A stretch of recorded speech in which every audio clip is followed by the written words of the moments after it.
납덩이 줄을 매단 끈처럼 팽팽하게 선실의 천장에 달린 현등이 좌우로 흔들리는 것으로 보아 점점 더 깊어지는 파도에 휩쓸린 버지니아우가 어느 정도의 규모로 기울어지는지 짐작할 수 있었다.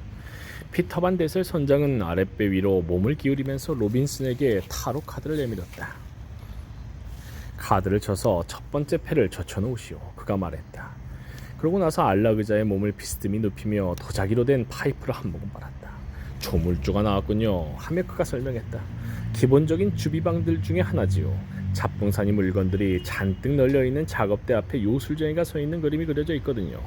이것은 다시 말해서 당신의 마음속에 어떤 조직자가 들어있다는 것입니다.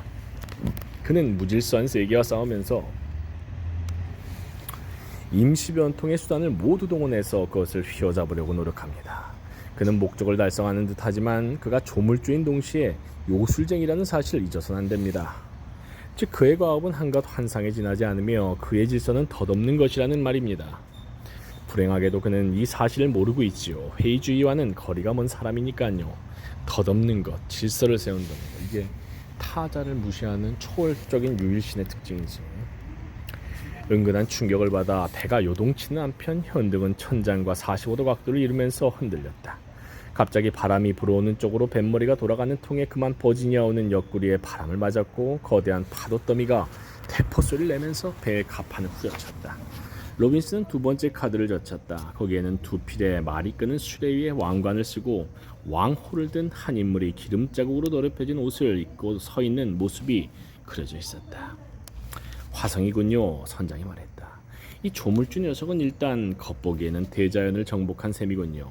그는 힘으로 승리를 거두었고 힘으로 타자와의 소통이 아니라 힘으로 승리를 거두었고 자기의 주위에 스스로의 모습을 본뜬 질서를 강요하고 있는 것입니다. 마치 부처님처럼 자기 자리에 완강하게 버티고 앉아서 반데셀은 로빈슨에게 톡 쏜 듯한 조소를 던지고 있었다. 당신의 모습을 본뜬 질서를 말입니다. 질서가 바로 타자를 배제하는 것의 상징일 수 있지. 하고 그는 생각에 잠긴 듯한 표정으로 되풀이하여 말했다. 한 인간의 영혼을 꿰뚫어 보려면 절대적 권력을 손에 넣고 그의 힘입어 아무 꺼리낌 없이 자신의 의지를 강요하고 있는 그를 상상해보는 것보다 더 적절한 것은 없지요. 로빈슨 대왕, 당신은 이제 22살입니다. 당신은 많은 다른 동포들의 모범을 따라 신세계에서 일확천금을 꿈꾸며 요코의 젊은 아내와 두 어린 아이를 버려두고 남겨두고 왔지요. 나중에 가족들도 당신에게 와서 합류하겠지요. 요컨대 하나님께서 그렇게 해주시기만 한다면 말입니다. 짧게 깎은 머리, 모나게 자른 붉은 수염, 맑고 매우 고두면서도 어딘가 고정되고 여유가 없어 보이는 눈길, 엄격하면서도 감정적인 외모, 이 모든 것은 당신이 아무것도 회의적으로 생각해 본 적이 없는 저 행복한 사람들의 범주에 속한다는 것을 말해주고 있죠. 회의적으로 생각해 본 적이 없는 행복한 사람은 타자가 세상에 없다, 자신의 성심으로 타자 없이도 살아갈 수 있다고 착각한 사람들이지. 당신은 경건하고 인색하고 순수합니다. 당신이 군주가 되어 거느릴 왕국은 우리 고장 여인들의 시트와 식탁보를 정결하게 빨아다리고 라벤더를 가득 담은 주머니로 향내나게 하여 차곡차곡 쌓아 넣어두는 집안의 큼직한 장롱들을 연상하게 할 것입니다. 성을 내지 마십시오. 얼굴을 붉힐 것도 없습니다. 내가 하는 말은 다만 당신이 나이 20살쯤 더 먹었을 때만 굴욕적으로 들릴 것입니다. 사실 당신은 모든 것을 다 배워야 할 나이입니다. 얼굴을 붉히지 말고 카드를 한 장 고르시지요. 이런, 내가 뭘 했어요? 당신이 뽑은 카드는 은자로군요. 천사가 자신의 고독을 완전히 의식하게 된 모양이군요. 그는 자신의 근원적 원천을 되찾기 위하여 굴 속으로 물러나 은거생활을 시작하게 된 겁니다. 은거생활. 그러나 대지의 한가운데로 파고들고 자신의 내면 깊숙한 곳으로 여행을 함으로써 그는 딴 사람이 되어버렸어요.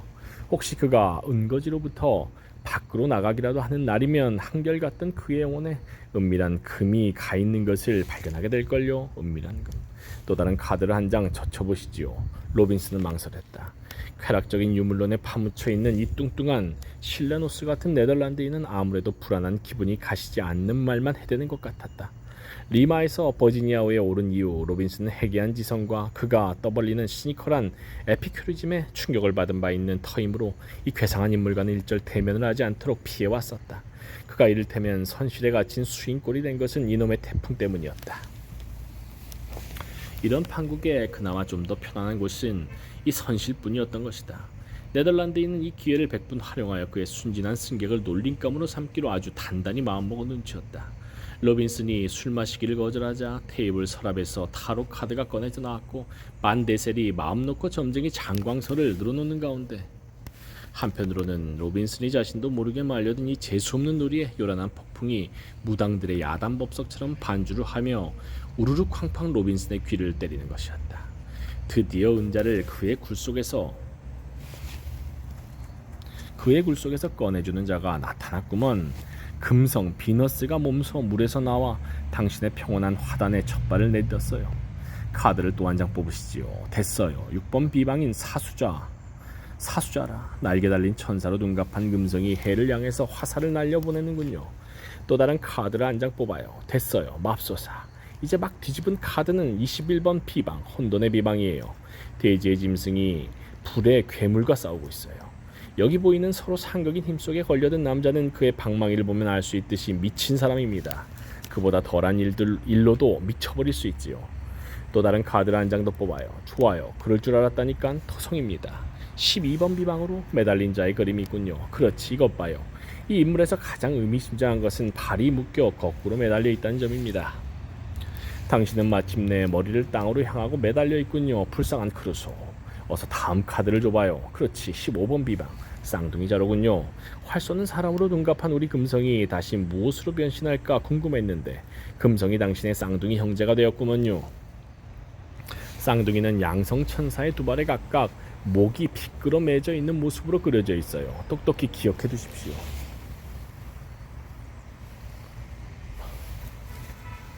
로빈슨은 딴 데 정신이 팔려 있었다. 그렇다고 밀어닥치는 파도 더미 아래서 선체가 내는 신음소리가 견디기 어려울 만큼 불안하게 느껴지는 것은 아니었다. 선장의 머리 위에 나 있는 현창 너머로 별들이 춤추듯이 밀려다니는 것도 그렇게 불안하진 않았다. 버지니아호는 날씨가 좋을 때면 그토록 보잘것없어 보이는 범선이지만 일단 심한 풍랑이 일어났다 하면 어떤 위험이든지 다 훌륭히 이겨내는 선체의 역량을 입증해 보였다.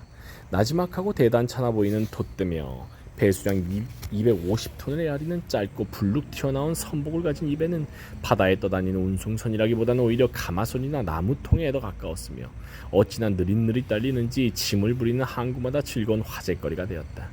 그러나 가장 가까운 해안 쪽만 위협하지 않는다면 선원들은 아무리 풍랑이 심한 때라도 편안히 잠을 잘 수 있었다. 게다가 배 선장은 바람과 파도와 싸우며 항해한다거나 길을 돌아가지 않기 위하여 위험을 무릅쓰는 일 따위와는 인연이 먼 천성의 소유자였다. 위험을 무릅쓰진 않는 것. 1759년 9월 29일 그 늦은 오후 버지니아호는 남이 32도선을 2도선 근처를 항해하고 있었는데 스운조는 급강하였고 돛대와 할대 끝에서는 생텔름의 불이 깃털 모양의 불꽃을 일으키면서 보기 드문 위력의 폭풍을 예고하고 있었다.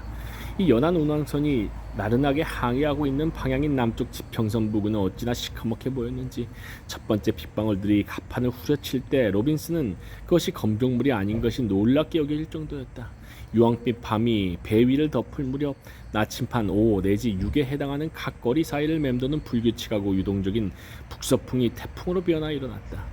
평화롭던 버지니아호가 그 보잘것없는 수단을 다하여 후려칠 때마다 콧방아를 찢게 하는 길고 깊은 물결에 대항하여 용감하게 싸우고 더할 수 없이 성실한 인내력으로 길을 뚫어나가는 것을 보자 반데셀 선장의 조롱기 섞인 눈에 감격의 눈물이 고였다. 반데셀 선장. 그러나 2시간 후 찢어진 듯한 폭발 소리를 듣고 가판 위로 뛰어올라간 선장은 풍선처럼 터진 압도대가 갈기갈기 찢어진 천조각만을 겨우 달고 있는 것을 보자 이 정도면 명예는 충분히 건진 셈이니 더 이상 고집을 부리는 것은 신중하지 못한 일이라고 판단해버렸다. 그는 돛을 줄이도록 하고 키자비에게는 되는 대로 놔두라고 명령했다. 그때부터 마치 바람이 버지니아호의 그 고분고분한 태도를 좋게 보기라도 한 듯했다. 배는 뒤끓는 바다 위로 부딪히지 않고 나아갔고 노호하는 바다는 갑자기 그 배에 대해 전혀 관심이 없어진 듯했다. 갑판 승강구를 철저히 닫도록 하고 난 뒤에 반데셀은 선원한 사람과 갑판견 템만 당직 자리에 남겨놓고 선원 전부가 중갑판에 들어가 있도록 명령했다. 그러고 나서 그는 진술병, 큐맹을 넣은 치즈, 검정 호밀빵, 벽돌장처럼 무거운 차주전자, 담배, 파이프 등 네덜란드 철학이 점지하는 모든 위안물들을 주위에 갖다 놓고 선실 속 깊숙이 파묻혔다. 열흘 전에 배 좌연 쪽 수평선에 초록색 띠가 드리워지는 것을 보고 선원들은 이제 남의 기선을 지나 데스벤투 라도스 제도를 지나고 있음을 알았다. 데스벤투 라도스. 남쪽으로 항해 중이었으므로 배는 그 이튿날 페르난데스 제도의 바다로 들어가야 마땅했는데 파도로 인하여 서쪽인 칠레 해안으로 밀려갔다. 지도를 보고 판단하건대 해안과의 사이에는 섬도 암초도 없는 170마일의 바다가 가로놓여 있었다. 그러니 불안해할 이유는 하나도 없었다. 요란한 파도 소리에 잠시 가렸던 선장의 목소리가 다시 들렸다. 이제 우리는 19번 비방인 사자 비방에서 쌍둥이를 다시 만나게 되었군요. 두 어린이가 태양의 도시를 상징하는 어떤 벽 앞에서 손을 마주잡고 있습니다. 태양신이 그에게 바쳐진 이 칼날 꼭대기에 자리 잡고 있지요. 시간과 영혼, 삶과 죽음 사이에 떠있는 그 태양의 도시에서는 주민들이 남녀 양성을 겸한 것보다 더한 순환적 성질을 가진 태양의 성에 도달한 까닭에 어린아이 같은 순진성을 지니고 있지요. 자신의 꼬리를 물고 있는 뱀은 곧 그 자체로 닫혀있는 빠진 데도 이은 데도 없는 그 성의 형상입니다. 그것은 획득하기에 한없이 어렵고 간직하기는 더욱 어려운 완벽한 인간성의 극치지요. 획득하기엔 한없이 어렵고 간직하기는 더욱 어려운 완벽한 인간성. 당신은 바로 그러한 경지에 이르도록 운명지어진 것 같습니다. 그러한 경지. 타자를 긍정하는 경지인가. 적어도 이집트 타로 카드는 그렇게 점지하고 있다 이 말입니다. 경의를 표하는 바입니다. 젊은 양반. 선장은 쿠션 위로 몸을 일으키고 농담과 진담이 함께 섞인 몸짓으로 농담과 진담이 한데 섞인 몸짓. 로빈슨을 향하여 머리를 숙였다. 그렇지만 아직 카드를 한 장 더 뽑아주셔야 되겠는데요. 좋아요. 마갈궁이 나왔군요. 이건 영혼이 나가는 문, 죽음이나 마찬가지지요. 손과 발과 머리가 잔뜩 널려있는 초원의 풀을 싹둑싹둑 빼고 있는 이 해골은 이 칼날에 결부된 불길한 의미를 충분히 말해주고 있거든요. 태양의 도시 높은 곳에서 떨어진 당신은 엄청난 죽음의 위협에 처해 있습니다. 이제 다음에 무슨 카드가 당신에게 떨어질지 어서 알고 싶으면서도 겁이 나는군요. 만약 그것이 약한 그림이라면 당신의 문제는 끝이 나는 겁니다만. 로빈슨은 귀를 기울였다. 어떤 사람 소리와 개 짖는 소리가 날뛰는 바다와 바람의 요란한 소리에 섞여 들리지 않았던가. 확실히 그렇다고 장담할 순 없었다. 아마도 그는 저 위에 그 비인간적인 지옥 한가운데서 보잘것없는 비막이 덮개 밑에 간신히 매달려 있는 그 선원에 대한 생각에 지나치게 사로잡혀 있었는지도 모른다. 그 선원은 닷감아 올리는 기계에 어찌나 단단하게 몸을 바싹 미끄러 매었는지 무슨 일이 있다고 알리려 해도 스스로 몸을 빼낼 수도 없게 되어 있었다. 그러니 그가 부르는 소리가 과연 들릴 것인가? 바로 조금 전에 그가 부르며 소리친 것은 아니었던 것일까? 목성이라 선장이 소리쳤다. 로빈슨, 당신은 이제 구원받았어요. 그런데 도대체 당신은 얼마나 먼 곳에서 오는 것인가요? 당신은 곧장 거꾸로 떨어져 내릴 판인데 하늘의 신이 놀랍게도 적시에 나타나 구해주시는군요. 그는 황금으로 된 어린 나이의 모습으로 광산에서 꺼낸 천연 금괴처럼 말입니다. 나타나서 당신에게 태양의 열쇠를 건네줍니다. 목성, 노호하는 폭풍 소리를 뚫고 들리던 소리는 바로 그 말이 아니었던가. 목성 아니다. 그게 아니라 육지다. 당직을 서고 있던 사내는 육지다 라고 소리쳤었다. 과연 주인도 없는 이 배 위에서 다급하게 소리쳐 알려야 할 것이 있다면 모래와 암초로 덮인 낯선 해안이 다가오고 있다는 것 외에 또 무엇이 있겠는가. 이 모든 이야기들이 당신에게는 알아들을 수 없는 횡설수설로 들릴지도 몰라요 하고 반데셀이 말했다. 그렇지만 우리의 장래에 대하여 결코 분명한 말로 알려주지 않는 것이 타로점의 예지랍니다. 미래를 정확하게 예언할 경우 그것이 초래하게 될 무질서를 한번 상상해 보실 수 있겠어요? 안 되지요. 기껏해야 이 점은 우리로 하여금 우리의 미래를 예감하게 해줄 뿐입니다. 내가 지금 늘어놓은 이야기들은 이를테면 일종의 암호 같은 것이지요. 이 암호의 해석은 당신의 미래 그 자체이거든요.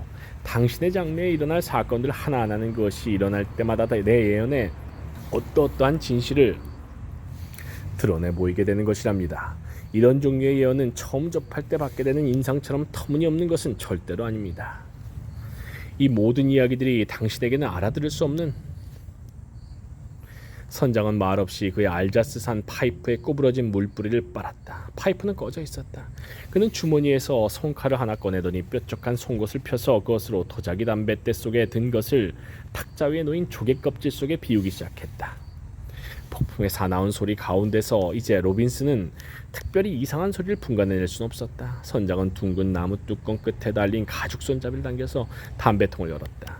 아주 부드러운 손길로 조심스럽게 그는 통을 가득 채우고 있는 담배 속에 굴뚝 모양으로 만들어진 홈 안에 커다란 파이프를 밀어 넣었다. 여기까지.